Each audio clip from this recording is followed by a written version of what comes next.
Bienvenue sur Loup-garou France. C'est reparti avec un nouveau témoignage. Mais avant, toujours un petit peu de promo pour mon livre Loup-garou, la vérité. Vous pouvez le trouver sur Amazon. Tous les liens sont dans la description. Vous vous posez des questions sur ce qu'est un loup-garou, d'où ils viennent, où ils vivent, etc., etc. Tout est dans le livre. Il n'attend plus que vous. Et également, les t-shirts Loup-garou France, il y a des sweats, des casquettes, des mugs, des sacs, tout un tas de merdier. C'est sur loup-garou-france.fr, loup-garou-france.fr, rubrique boutique. Voilà, c'est une bonne façon de me soutenir, de faire de la promo pour cette activité. Et puis, tout le monde sera content. Voilà. On va attaquer dans le vif du sujet. On va appeler un témoin, ou plutôt une témoin, qui, vous allez voir, ne croit pas du tout en l'existence du loup-garou. Et pourtant, c'est parti. Oui, allô? Oui, salut, c'est Morgane de Loup-garou France. Oui, bonjour. Merci. Ouais, impeccable. On peut se tutoyer. Hein. Merci beaucoup d'accepter de témoigner parce que c'était ce que tu m'as expliqué était très très intriguant et ce qui est drôle, c'est que tu ne crois pas du tout au loup-garou. Non, j'y crois pas. Très bien. Alors, tu peux nous expliquer ce que tu as vécu? C'était il y a 4 ans. Donc c'était un dimanche. Donc j'étais seule à la maison. Je suis en train de regarder ma télé. Et en fait, nous, dans le jardin, on a à peu près presque 3000 mètres carrés de terrain, donc à l'arrière de la maison. Et j'avais des chèvres dans cet enclos, en fait, dans un enclos. D'accord. Et j'étais en fait donc, sur le canapé et dans les coins des murs en fait de mon salon, j'avais des fenêtres en coin qui donnaient sur ce terrain-là. Mm-hmm.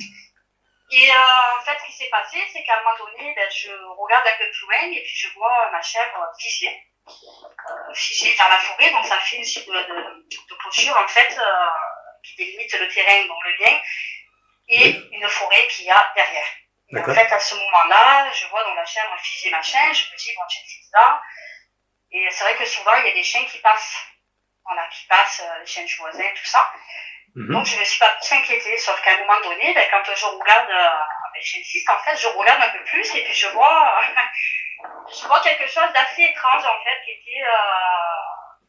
était debout à ce moment-là. Donc, je vois une silhouette collée à la cabane des chèvres, mais derrière le grillage. Donc, à savoir que le grillage, moi, je fais 1m60. Quand je me mettais à côté du grillage, le grillage était quand même vachement plus haut que moi. Donc, j'avais peut-être 20 à 30 cm de plus. D'accord. Et je vois quelque chose qui dépassait ce grillage, en fait. Donc, une silhouette très maigre. Et en fait, sur le coup, j'ai pensé à un Doberman. Voilà, c'est vraiment l'image que j'ai eue. Je me suis dit, tiens, qu'est-ce que c'est ce machin? Donc, quand j'ai vu cette silhouette, j'ai pas pensé, ça m'a fait penser au Doberman, mais j'ai pas pensé à un animal. Oui. Voilà, ni à un animal, j'ai pensé à une créature. Vraiment, c'était vraiment, qu'est-ce que c'est que cette chose, en fait. Ouais. Et puis, en fait, voilà, donc, c'était quelque chose de très grand, très élancé, très maigre, très pouilleux. D'accord. Très pouilleux, très sale. Les épaules assez larges, très minces au niveau du buste, par contre, c'est au niveau du ventre, vous voyez. Oui. Des grandes pattes, des grandes jambes. Il était quelle heure, là? Ça devait être 17h l'après-midi, à peu près. D'accord, donc tu voyais, il faisait encore jour. Oui. Ah oui, non, je voyais, bien sûr. Ouais. C'était pas l'été, donc c'était pas un jour très éclairé. Mais oui, je voyais. Il était à combien de mètres de toi à ce moment-là? Oh, je dirais que du salon jusqu'à la cabane des chèvres, il devait y avoir peut-être 200-300 mètres. C'était pas très loin. D'accord. Est-ce que tu as pensé à sortir ton téléphone, prendre une photo, des vidéos? Alors, j'ai pas pensé, non, parce que sur le moment, j'ai tellement été surprise, mais par contre, j'ai appelé ma soeur en vidéo, en FaceTime. D'accord. Et je lui ai demandé à ce moment-là qu'est-ce qu'elle voyait. Je lui ai dit, tiens, Amélie, qu'est-ce que tu vois? Alors, elle me dit, je vois la chèvre. Je dis, non, j'ai plus loin. Je lui ai dit, qu'est-ce que tu vois plus loin? Elle me dit, qu'est-ce que c'est? Je dis, je sais pas. Je dis, je sais pas ce que c'est, je sais pas. Alors, excuse-moi, on entend beaucoup de vent autour de toi. Et ouais, je suis dehors là. Attendez, je me mets à l'abri. Ouais. Voilà, donc c'est vrai que la première réaction de ma soeur, ça a été mais qu'est-ce que c'est Donc, elle avait une vue directe aussi sur la créature.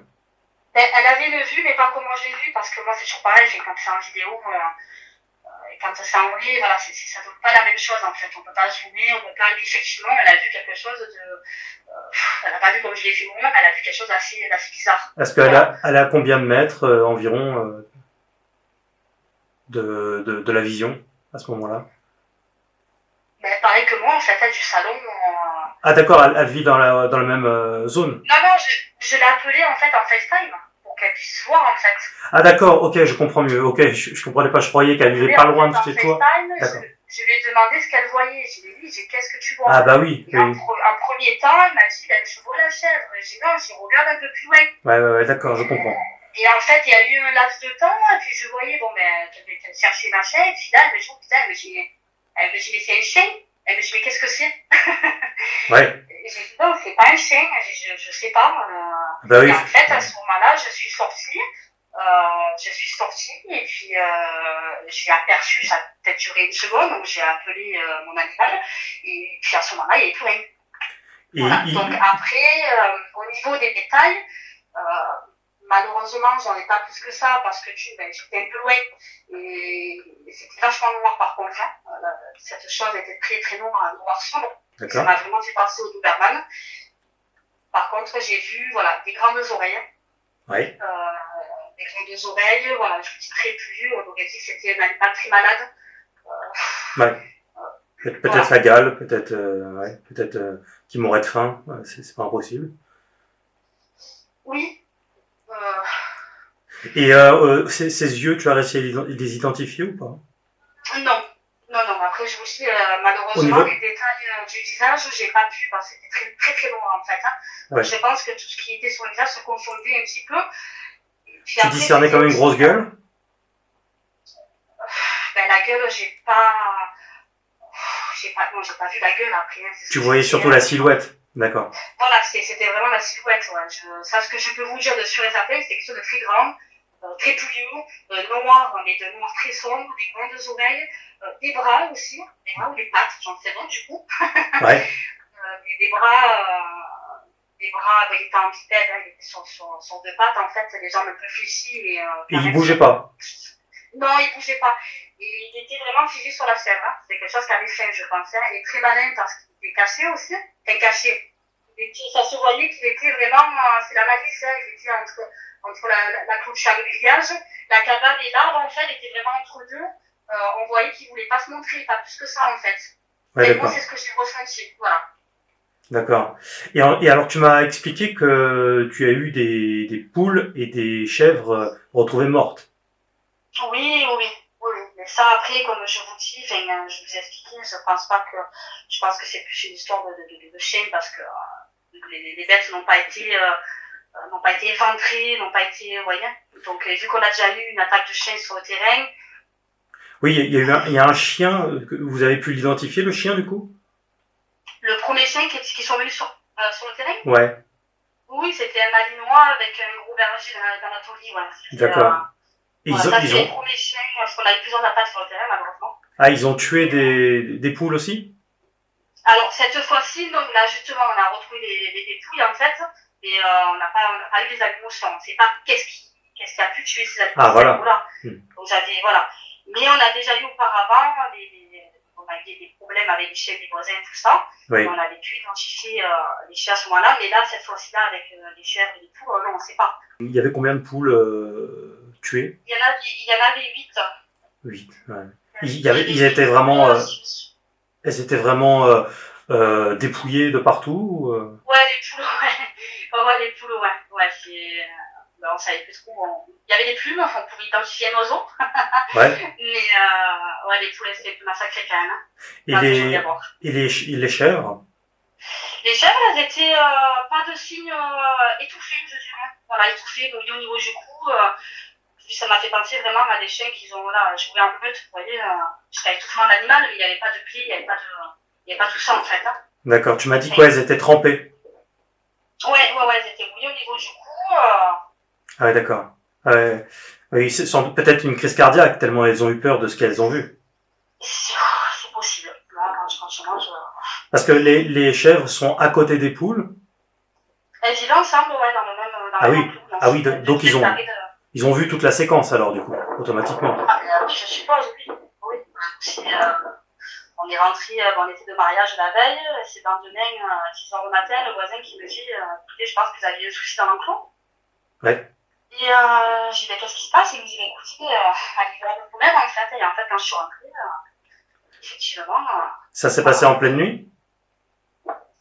Je suppose, oui. Ouais. Non, je veux dire, la veille, elles allaient bien, les poules. Ah oui, Ouais, bien ok. sûr. Ça s'est passé, même le soir, j'en avais donné à manger. Enfin, tout allait bien, hein, je veux dire. Ça s'est sûrement passé certainement pas ça la nuit, mais c'est certain. Et depuis 4 ans, ça a recommencé? Non. Entre temps, nous, on a déménagé, donc... Ah oui, ok. Ouais, d'accord. Mais c'est vrai que c'était calmé. Voilà, je sais pas ce que... Je sais ce que j'ai vu, mais je sais pas ce que j'ai vu également, je sais pas ce que c'était, en fait. Et est-ce que tu en as parlé à du monde? J'en ai parlé à mon chéri, qui s'est un peu pas moqué, mais bon, il me dit, écoute, c'est des conneries. Il m'a pas cru, en fait. Voilà, il m'a pas cru, donc j'en ai parlé à ma soeur, mais j'en ai parlé à personne d'autre, quoi, je veux dire. Par souci d'anonymat en ce qui te concerne, où on en a beaucoup parlé, c'est quoi la ville la plus proche de là où ça s'est passé? Riance. Riance, d'accord. Donc on est dans le sud-est. Hein. Voilà, c'est ça. Ouais. Exactement. Bon, il y en a partout en France des loups-garous, mais c'est vrai que c'est dans le sud-est, c'est là où il y a le plus de témoignages, hein, vraiment. D'accord. Bon, en tout cas, et tu as pu dormir après ça ou pas? La première nuit, c'était un peu compliqué parce que du coup, on devient une petite psychopathe. Hein, parce que vraiment, la maison, elle est vraiment. Enfin, il y a la forêt tout autour. Hein. Ouais. On devient un peu psychopathe. Donc, ouais, c'était un petit peu compliqué. Mais bon, après, étant donné que j'y crois pas, sincèrement, hein, je vais pas Oui, dire, bien sûr. je me suis dit, voilà, je me suis dit en tête que c'était un chien, un très grand chien. Je comprends. Mais je savais que c'était un grand chien de cette taille-là n'existe pas. Oui, avec des bras, des oreilles comme ça. Ouais. Je me suis dit peut-être un loup affamé, j'en sais rien. En fait, je me suis réconfortée, je me suis dit bon, parce que j'ai pas pensé au loup-garou du tout, puisque pour moi c'est une légende, je veux dire. Bien sûr. Pour moi, c'était un animal un peu, enfin, je sais pas. Oui, c'est folklorique, c'est ce qu'on retrouve dans les films et dans les romans, c'est l'homme qui se transforme en loup, tout ça. Puis en fait, ça n'a rien à voir. Exactement. Ouais. Très bien. Bon, bah écoute, merci, c'est court mais intense. Ouais, c'est court, c'est vrai que je peux pas vous donner plus de détails, non, mais c'est parfait. Mais malheureusement, j'ai pas plus de détails puisque c'était... ça a duré vraiment 5 minutes à tout et pour tout, au moins. Et les détails, je les ai pas, parce que c'était quelque chose de très noir, très sombre. Donc voilà. C'est déjà assez complet comme ça. Le but, c'est pas d'inventer des conneries sur Loup-garou France pour faire plaisir aux gens. Mais juste une dernière question. Depuis que tu as vu ça, tu regardes la forêt, la faune, la nature différemment? Non, parce que justement, je crois pas à tout ça, donc... même si tu l'as vu. Même si si j'ai vu, oui, quelque chose d'assez particulier, mais non. Les premiers temps, ouais, on va dire que j'avais un peu peur d'aller en forêt, machin. Après, je promets pas plus que ça, mais je me disais, tiens, c'est bizarre, qu'est-ce que c'est, ça peut à tout moment. Mais bon, après, voilà, j'ai vite oublié, quoi, je veux dire. Bah ouais, il faut bien avancer dans la vie. Ça me semble tellement irréel de se dire, tiens, c'est ça que j'ai vu.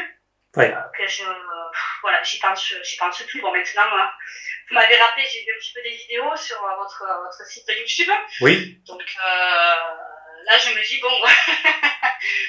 Ouais. Oui, parfois, la nature ne livre pas tous ses secrets et parfois, bah, on peut avoir des préjugés sur certains sujets, puis en fait, bah, la réalité peut dépasser la fiction. C'est ça, exactement. Ouais, merci beaucoup en tout cas d'avoir témoigné. Je vous en prie. Et tu retrouveras ça dans les mois à venir sur Loup-garou France. Donc, merci beaucoup. Merci à vous. À bientôt. Salut. Au revoir. À bientôt. Et oui, comme je vous disais, court mais intense. Voilà, donc même pour une personne, vous voyez, qui n'y croit pas du tout, eh bien, ça l'amène dans le fond quand même à se poser quelques questions malgré tout. Et, euh, et je comprends tout à fait que quand on voit une chose comme ça, des fois, ça peut être tellement choquant que on n'a presque pas envie d'y croire. Donc, je peux comprendre cet état d'esprit. Dites-moi ce que vous avez ressenti, ce que vous en pensez dans les commentaires.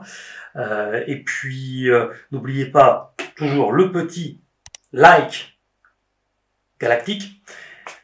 Abonnez-vous si ce n'est pas déjà fait. Cliquez sur la cloche pour recevoir les notifications. Et je le rappelle encore une fois, Loup-garou, la vérité, disponible sur Amazon, qui vous aidera à bien comprendre ce phénomène. Un livre très complémentaire à Loup-garou France. Je vous en remercie beaucoup. Merci pour votre soutien. N'hésitez pas aussi, vous pouvez faire une petite participation active sur PayPal.